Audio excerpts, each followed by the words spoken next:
Where you going tomorrow, Amber? To Disneyland. Are you sure? I'm going to Disneyland too. All right. Catching anything on film immortalizes a moment, a memory, or a place in time that you wish you can go back and visit. And I feel like with the invention of home video cameras, it's like having a time machine. You have a time machine in your hands. I grew up as a kid in the 90s who pretty much was on film all the time. You know, at every family event, there was always a video camera capturing the moment.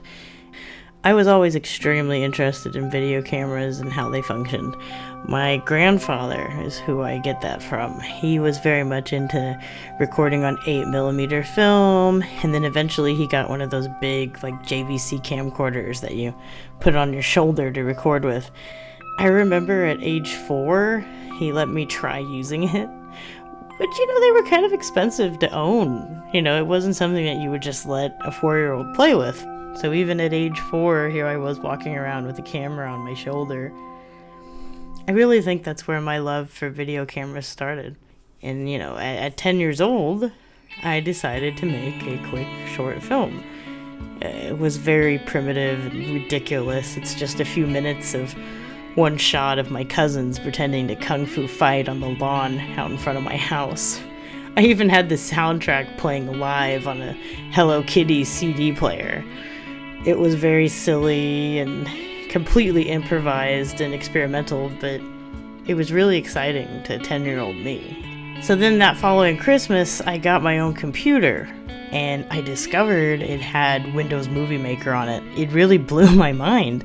It was like finding the keys to the kingdom. It was like, all of a sudden you had this sandbox full of amazing tools to use. And I made another kung fu film. For whatever reason, when you're 10, kung fu films is like, I guess, the most action-y thing you can think of when you think of movies. But it was a little more planned this time, and it was shot on a really crappy, tiny little digital camera.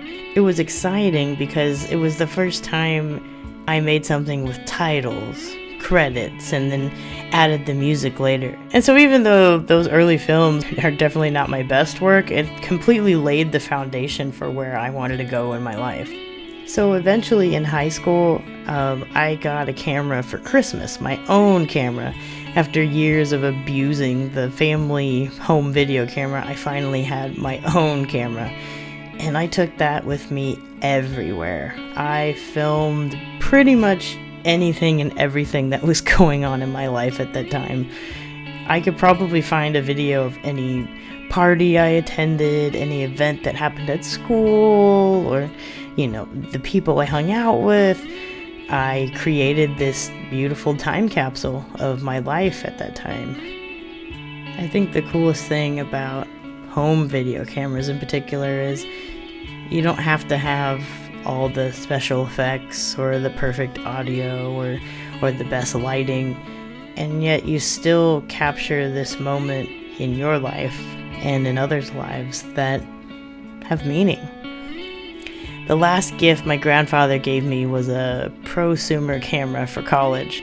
It was by far the most expensive piece of equipment I owned at the time. And, it was a highly generous and meaningful gift. He always supported my dream, and it felt appropriate as he was the one who sparked my camera curiosity in the first place.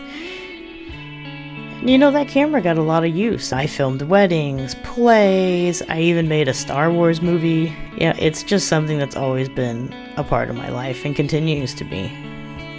I hope my grandfather is somewhere out there smiling down on me and excited for all that is to come in the future.